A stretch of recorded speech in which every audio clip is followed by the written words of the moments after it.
I'm 67 years old, and I've never told anyone what really happened in the winter of 2004. Not my wife before she passed, not my children, not the rangers who searched those mountains for 3 weeks looking for answers they were never going to find. 20 years ago, I walked into a blizzard to die. What I found instead changed everything I thought I knew about this world. I carried something out of that frozen wilderness, something small, something alive, something that wasn't human, and 20 years later, it came back for me. December 2004. The Bitterroot Mountains of Montana. I was 47 years old and I had decided to end my life. That's not easy to say. Even now, 2 decades later, the shame of it sits heavy in my chest. But if I'm going to tell this story honestly, I have to start with the truth. My construction company had collapsed. My wife had left. My kids wouldn't return my calls. I'd lost the house, the savings, everything I'd spent 25 years building. So I drove to the mountains with a bottle of whiskey and no intention of driving back down. The plan was simple. Walk into the wilderness, keep walking until the cold took me. Let the snow bury whatever was left. No note, no explanation. Just a man who wandered off and never came back. Clean. Final. I parked my truck at an abandoned logging road around 4 p.m. The temperature was already dropping below zero. Snow had been falling since noon, and the forecast called for the worst blizzard in 15 years. Perfect conditions for disappearing. I started walking. What I didn't know, what I couldn't have known, was that something else was dying in those mountains that night, and our paths were about to cross. I'd been walking for maybe 2 hours when I heard it. At first, I thought it was the wind. The blizzard had turned vicious by then, visibility down to maybe 20 feet, snow driving sideways hard enough to sting exposed skin. The sound was high-pitched, thin, almost like a whistle. I kept walking, but the sound kept coming, and the further I went, the more it sounded less like wind and more like something else entirely. A cry. Now, I need to be clear about something. This is confirmed. I heard that sound. I recorded it later on a small tape recorder I'd brought, though I didn't remember why I'd packed it. Maybe some part of me wanted to leave something behind. The recording still exists. I've listened to it 1,000 times over 20 years. It wasn't a human baby. The frequency was wrong, too deep in parts, too high in others. But it was definitely a cry of distress, something small, something suffering, something that wanted to live even as the cold was killing it. And despite everything, despite walking into that blizzard specifically to die, I couldn't ignore it. That's the thing about rock bottom. Sometimes you find out who you really are down there. I turned toward the sound. The terrain got rougher, rocky outcrops covered in ice, dead trees bent under the weight of snow. I was already hypothermic. I know that now. My thinking was fuzzy. My fingers had stopped hurting, which meant frostbite was setting in. But I kept following that cry. It led me to a small ravine, maybe 30 feet deep. The walls were steep but not impossible, and at the bottom, half buried in a snowdrift, I saw something that made my heart stop. A body, large, covered in dark fur. Motionless. My first thought was bear. A dead bear, maybe one that had come out of hibernation too early and succumbed to the cold. But as I got closer, sliding down the ravine wall on my back, I realized it wasn't a bear. The proportions were wrong. The limbs were too long. The hands, and they were hands, not paws, had 5 fingers each. The face was flat, almost human, with a heavy brow and closed eyes frosted with ice. I was looking at a dead Sasquatch. I know how that sounds. I knew how it sounded then. But I wasn't crazy, and I wasn't hallucinating. This is what I found. A creature approximately 7 feet tall, covered in coarse brown-black fur, with humanoid features and hands that could have belonged to a person, and curled against its chest, still making that thin crying sound, was something small. A baby. Here's what I believe happened, though I can't prove it. This is theory, pieced together from what I observed over the following years. The mother, and I believe it was the mother, had been caught in the blizzard while traveling with her infant. Maybe she was moving to a winter shelter, maybe she was fleeing something. I'll never know. But the cold had been too much. She'd collapsed in that ravine, curled around her baby to protect it, and frozen to death. But the baby was still alive. Barely. It was maybe 18 inches long, covered in fine dark hair, much softer than its mother's coarse fur.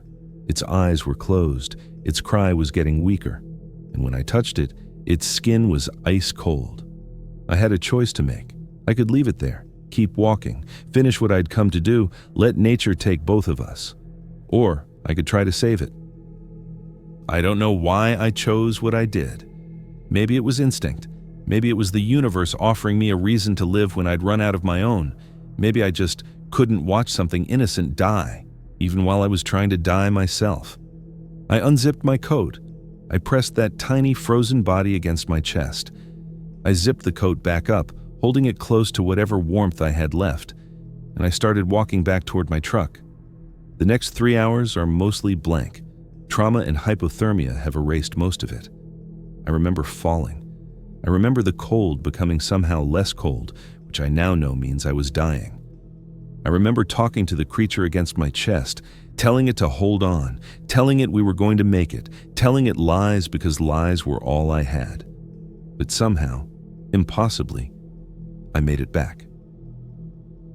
I found my truck buried under a foot of snow. I got the engine started. I cranked the heat to maximum, and I drove down that mountain in conditions that should have killed me, a frozen infant Sasquatch pressed against my heart. I didn't go to a hospital. I didn't call anyone. I drove straight to my brother's hunting cabin, 40 miles from the nearest town, where I knew I could hide. And when I finally peeled off my frozen coat and looked at what I'd saved, I saw 2 small eyes staring back at me. Dark brown, intelligent, alive. In that moment, everything changed. I was no longer a man who wanted to die. I was a man with something to protect, and I had no idea what I was about to get myself into. The first week was pure survival. For both of us. The cabin had a wood stove, canned food, and enough supplies to last a month. I got a fire going and focused on warming the infant slowly, the way you'd treat any hypothermia victim. Too fast and the shock could kill it, too slow and the damage would be permanent. I don't know how many hours I sat by that fire, holding the creature, watching its breathing stabilize, praying to a God I'd stopped believing in that it would survive. And here's something I've never told anyone. It held on to me. Its tiny hand, 5 fingers, just like a human baby's, but covered in fine dark hair, wrapped around my thumb and wouldn't let go. Even unconscious, even half dead from cold, it held on. That's when I knew I couldn't give it up, couldn't turn it over to authorities, to scientists, to anyone who would take it away and study it and never let it be free. I'd found something that wasn't supposed to exist. Something the world didn't know about, and the world, in my experience, destroys what it doesn't understand. So I made a decision that would define the next phase of my life. I was going to raise it. The logistics were impossible. Let me be clear about that. This is confirmed, documented in journals I kept for 20 years. A newborn Sasquatch is not like a human baby. Not entirely. The creature, I named it Thomas after my grandfather because I needed to call it something. Developed faster in some ways, slower in others. By the end of the first month, Thomas could hold his head up and track movement with his eyes. By month 3, he was crawling. By month 6, he was walking on all 4s with surprising speed. Human infants don't hit those milestones for a year or more, but in other ways, Thomas stayed infant-like for much longer than expected. He didn't vocalize beyond soft grunts and that distinctive cry until he was nearly 2 years old. He remained completely dependent on me for food and comfort well into his 3rd year. And his emotional development seemed to parallel human children almost exactly.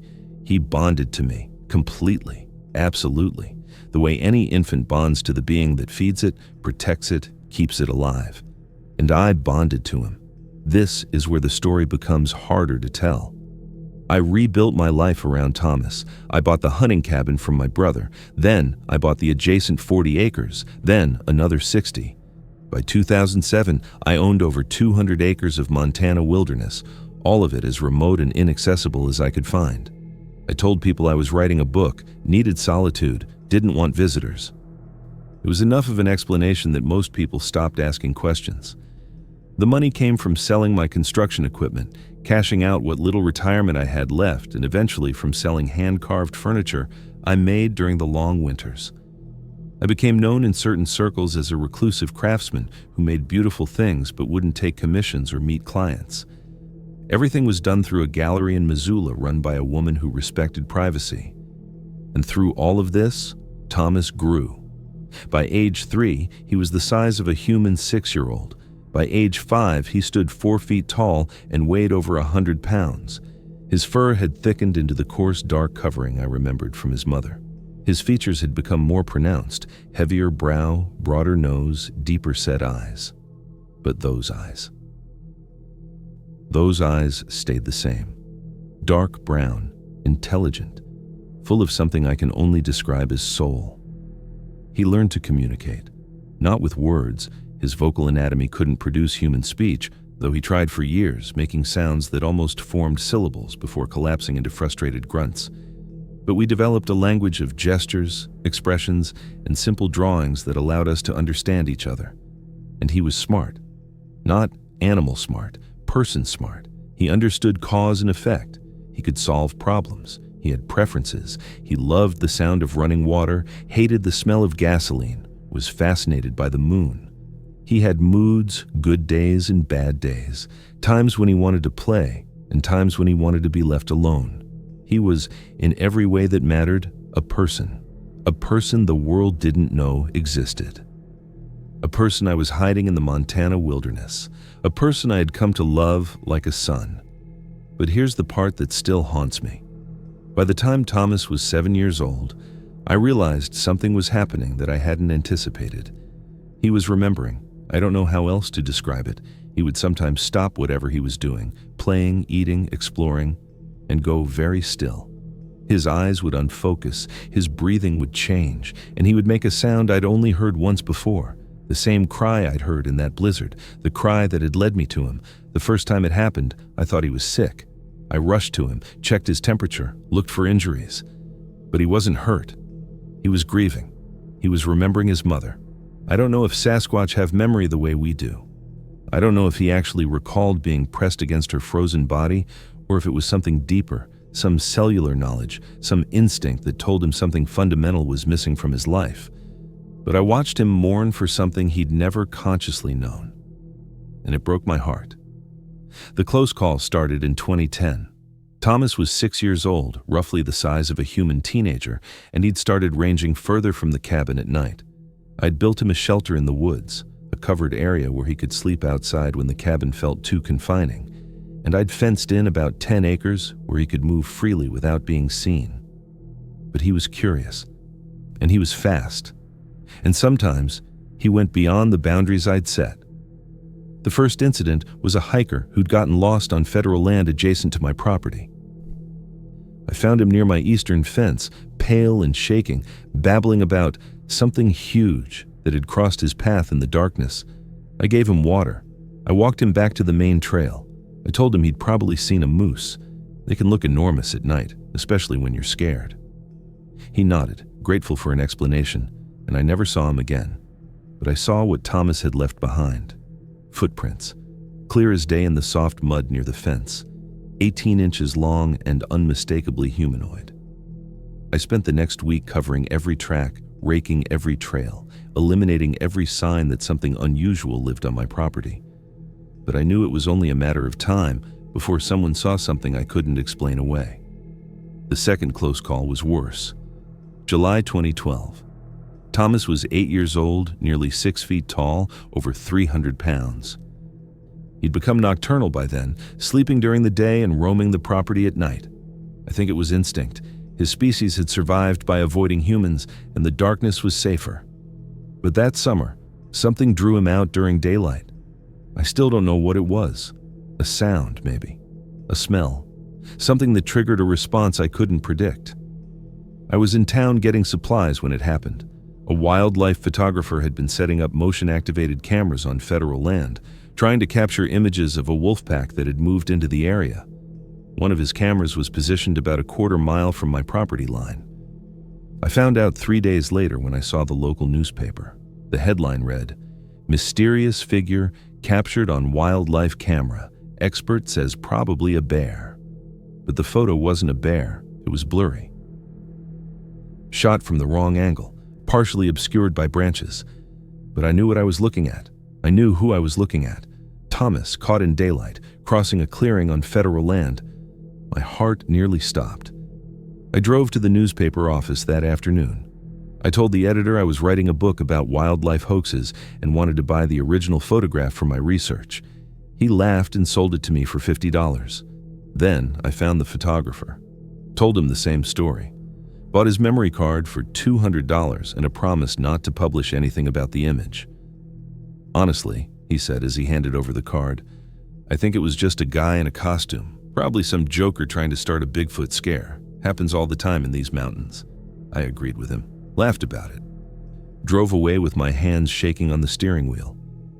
That night, I sat Thomas down, or tried to since sitting wasn't natural for him, and explained what had happened. I drew pictures, I gestured. I made him understand that being seen meant danger, not just for him, but for me, for us. He watched me with those dark, intelligent eyes, and when I finished, he placed his hand on my chest over my heart, a gesture he'd developed to express something like love or loyalty or both. Then he pointed to himself, pointed to the forest, made a motion like walking away. He was offering to leave, to protect me by disappearing. I cried. I'm not ashamed to admit it. I cried for an hour while a Sasquatch I'd raised from infancy tried to comfort me with gentle sounds and careful touches. "No," I told him finally. "We stay together. We're more careful." "But we stay together." He nodded, a clear human gesture he'd learned from watching me. And he stayed. The years between 2012 and 2020 were the most stable. Thomas was growing into adulthood. By my estimates, he was approaching physical maturity around age 15, though his emotional development seemed closer to a human in their early 20s. He'd become magnificent, nearly 8 feet tall, over 600 pounds of muscle covered in thick, dark fur. His mother had been large, but Thomas was larger. Whether from nutrition or genetics, I couldn't say. He could move through the forest in complete silence, climb trees that should never have supported his weight, and disappear into terrain where I'd lose sight of him from 30 feet away. But he always came back. Every night, no matter how far he'd ranged during his nocturnal explorations, he'd return to the property before dawn. He'd check on me. I'd wake sometimes to find him standing outside my bedroom window, just watching, making sure I was safe. And we'd continue our routine. Meals together at dusk, communication through our language of gestures and drawings, long evenings where I'd read aloud from books while he listened with what seemed like genuine interest. He had favorites: Moby Dick, The Old Man and the Sea, stories about men and nature, about persistence, about the things that define us when everything else is stripped away. I don't know how much he understood, but he'd listen for hours, making soft sounds at moments of tension, gentle huffs at moments of resolution. Some form of engagement that felt more than just animal attention. And I began to believe, despite all evidence to the contrary, that we might make it. That we might grow old together, hidden in these mountains, a secret the world would never discover. I was wrong. March 2024. 20 years and 3 months since I'd pulled Thomas from that frozen ravine. I was 67 years old, dealing with the various failings that age brings: bad hip, worse back, a heart that my doctor in Missoula said needed medication to keep beating properly. I was slowing down, and I knew it. Thomas was in his prime, 20 years old, at the peak of his physical power, more capable than any creature I'd ever seen. But he'd stayed close to the cabin lately, as if he sensed my decline, as if he understood that our time together was finite. And then, on March 15th, everything changed. I woke to a sound I'd never heard before, not Thomas's usual vocalizations, not the wind, not any animal I recognized. It was deep, resonant, a call that seemed to vibrate in my chest rather than reach my ears through air, and it was coming from outside. I grabbed my rifle, habit, not because I expected to use it, and went to the window. The sun was just coming up, pale light filtering through the trees, and standing at the edge of my property, maybe 50 yards from the cabin, was a figure I'd only seen once before, 20 years ago, frozen, dead, curled around her infant in a desperate final act of protection. Except she wasn't dead.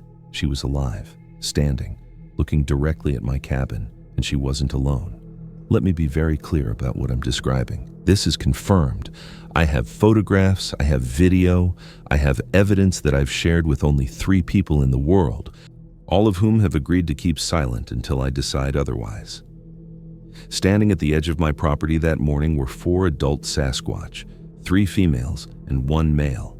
The male was enormous, nearly 9 feet tall, broader than Thomas, covered in fur that was almost black. The females ranged from 7 to 8 feet, their coloring varying from dark brown to reddish brown. And one of the females, the one in front, the one who seemed to be leading, was the creature I'd left for dead in that ravine 2 decades ago, Thomas's mother. She had survived. I stood at my window, paralyzed, watching as the 4 creatures examined my property.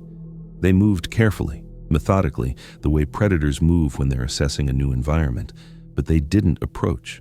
They maintained their position at the edge of the trees, watching. And then Thomas emerged from his shelter. He'd heard the call. Of course he had. His hearing was far superior to mine. And he walked toward them without hesitation, crossing the open ground between the cabin and the tree line in full view of everything. My heart was pounding so hard I could feel it in my teeth. 20 years. I'd hidden him for 20 years, raised him, protected him, loved him. And now he was walking toward his own kind for the first time since he was an infant. He stopped about 10 feet from them, and his mother stepped forward. What happened next is something I'll never fully understand, and I need to mark this as unknown mystery because I can only describe what I observed, not what it meant. Thomas and his mother stood facing each other for a long time. Minutes, maybe longer. Neither moved, neither made a sound. They just looked at each other, and then she reached out and touched his face, a gentle touch, careful, almost reverent. Her hand, massive, powerful, capable of crushing bone, traced the contours of his features with a tenderness that seemed impossible for something so large. Thomas stood perfectly still, accepting the touch. Then he made a sound I'd never heard from him before.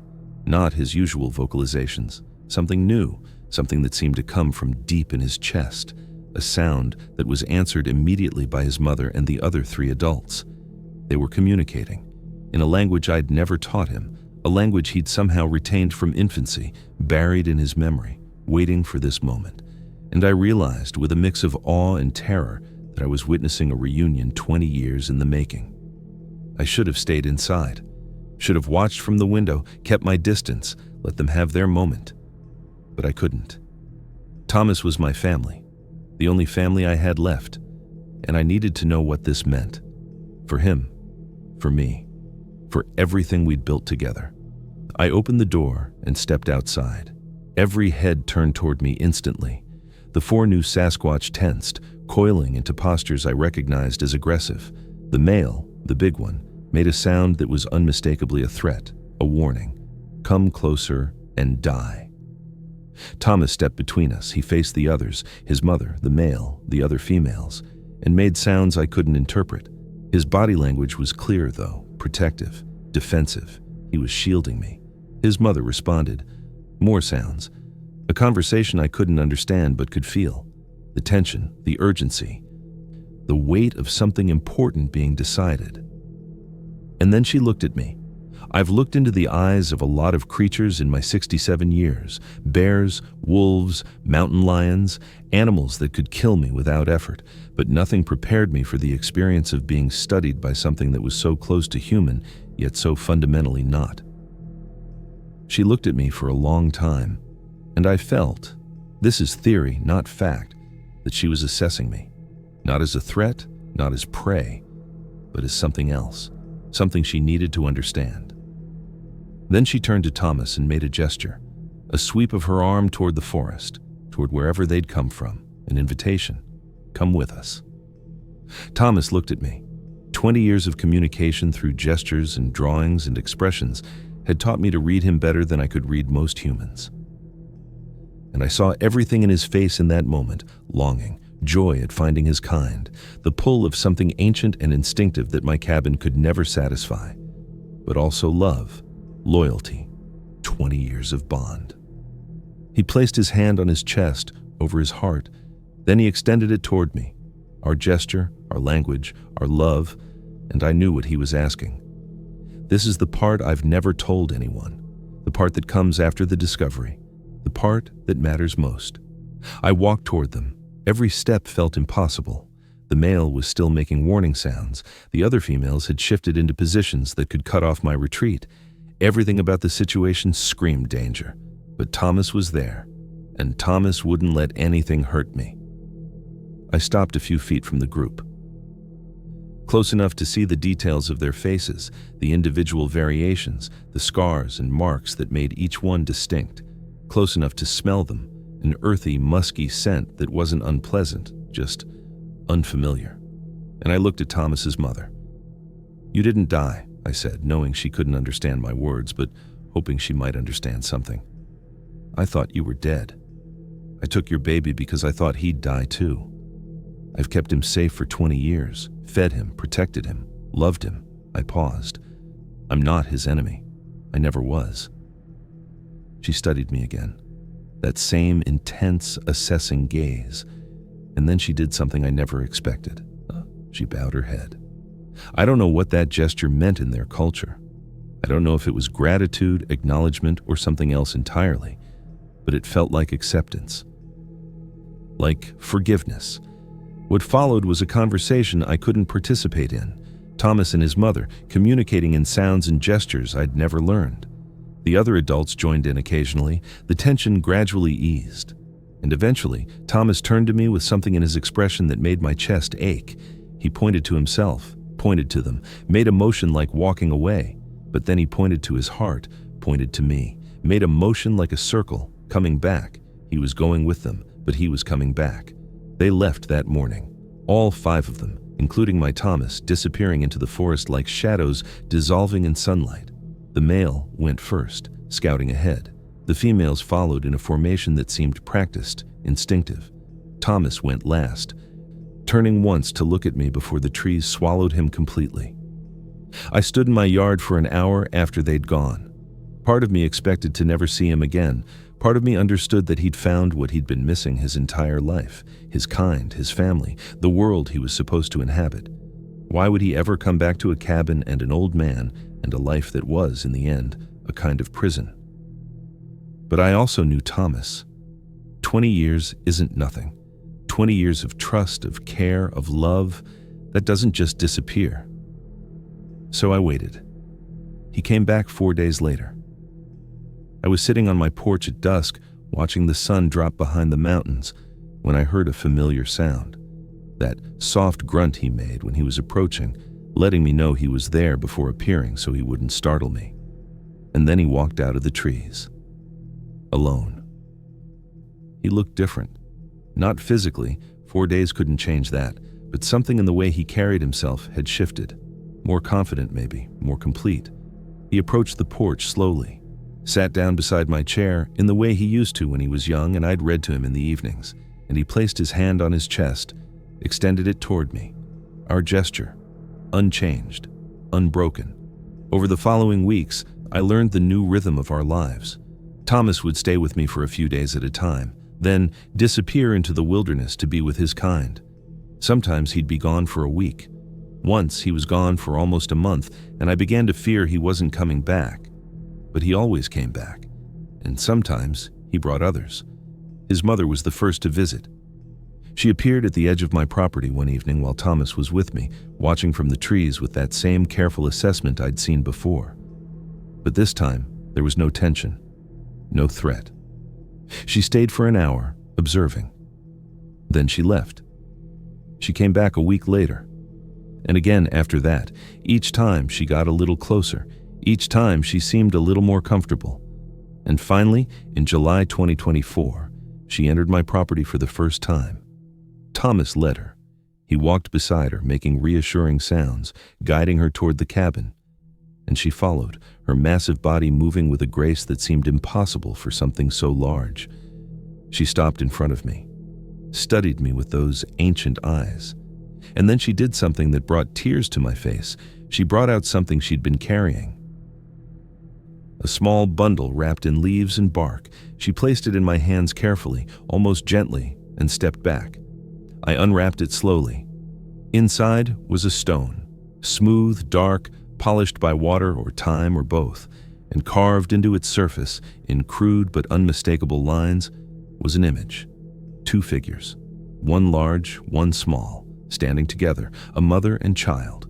She'd made it for me, or found it, or kept it. I'll never know which, but she was giving it to me. A gift, a thank you, an acknowledgement of what I'd done for her son. I've thought a lot about what all of this means for me, for Thomas, for humanity. Here's what I've concluded, though much of this remains theory. The Sasquatch aren't animals, they're people, different from us, certainly. Older? Maybe.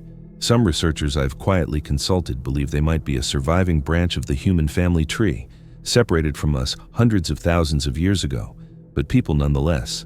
They have language, culture, family bonds, grief, love, and they've been hiding from us, deliberately, carefully. For longer than human civilization has existed, they hide because they know what we are. They've watched us for millennia, they've seen what we do to things we don't understand, and they've made a choice to stay hidden, to remain myths and legends rather than specimens and captives. Thomas's mother didn't die in that ravine. She survived, barely, and made her way back to her group. But she lost her infant. She thought he was dead, frozen beside her body that she'd been certain would become his grave. For 20 years, she grieved. The way I'd watched Thomas grieve for her, and for 20 years, she searched, following traces, tracking rumors, looking for any sign of the child she'd lost.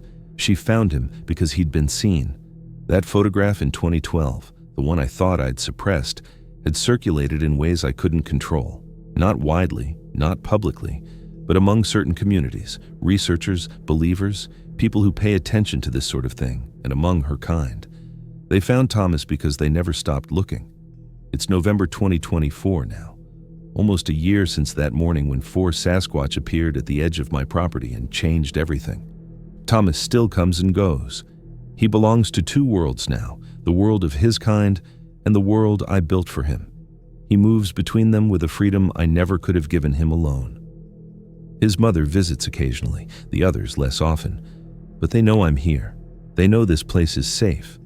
And sometimes, when I'm walking the property at night, I'll catch glimpses of them in the trees, watching, protecting, making sure the old man who saved their youngest is still all right. I've started writing this down because I know I don't have much time left. My heart is getting weaker. My doctor says I need surgery. I'm too old to survive. I've made peace with that. What I haven't made peace with is the secret. For 20 years, I kept Thomas hidden to protect him. But now he has his family, his kind. He doesn't need my protection anymore. And the world, maybe, needs to know. Not for the sensation of it, not for proof or scientific validation or any of the things that usually drive these revelations. But because knowing changes us. If people understood that something like Thomas exists, something intelligent, emotional, capable of love and grief and loyalty, maybe they'd be more careful with the wild places.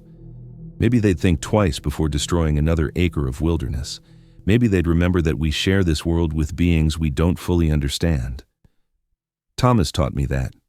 He taught me that family isn't blood, that communication doesn't require words, that love can bridge differences that seem impossible. And he taught me that sometimes the most important thing we can do is protect something vulnerable, even when it costs us everything else. I've kept one final secret until now. 3 months ago, in August 2024, Thomas brought someone else to visit. Not his mother, not any of the adults I'd met before. A juvenile. Maybe 3 years old. Small, covered in soft dark fur, with eyes that were impossibly familiar. Thomas's child. He walked right up to me. No fear, no hesitation. He'd clearly been told about me, known that I was safe.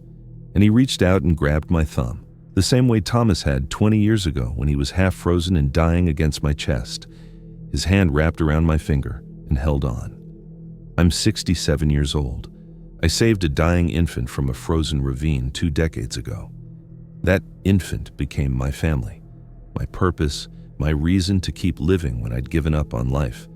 And now he has a family of his own, a child who knows me, a mother who forgave me, a whole community of beings that the world thinks are myths. They're not myths, they're neighbors, ancient neighbors, watching us from the forests we're rapidly destroying. Hoping we'll figure out how to share this planet before it's too late. I don't know if I'll live long enough to tell this story publicly. I don't know if anyone will believe it if I do, but I know this. Some night, after I'm gone, Thomas will come to this cabin and find it empty. He'll search for me in the places I used to sit, the trails I used to walk, and he won't find me, but he'll find these words, this record, this love letter to a creature who saved me as surely as I saved him. And he'll know. He'll know that he mattered, that his life had meaning, that an old man who went into the wilderness to die found something worth living for instead. He'll know he was loved. That's enough. That's everything. The stone his mother gave me sits on my nightstand now. I look at it every morning when I wake up and every night before I sleep. Two figures, mother and child. But when I look at it, I see something else. I see a man and a Sasquatch. I see 20 years of impossible friendship. I see proof that the world is stranger and more wonderful than we dare to believe. And I see hope. Because if something like this can happen, if a dying man and a dying infant can find each other in a blizzard and build a family from nothing, then maybe anything is possible. Maybe we're not as alone as we think. Maybe the wild places still have secrets worth protecting. And maybe, just maybe, the monsters in the forest are waiting for us to become the kind of people they don't have to hide from anymore. That's my story. 20 years hidden. Finally told. Make of it what you will. I know what Thomas would say if he could speak. He'd say it doesn't matter if anyone believes. What matters is that it happened. What matters is that we found each other. What matters is love.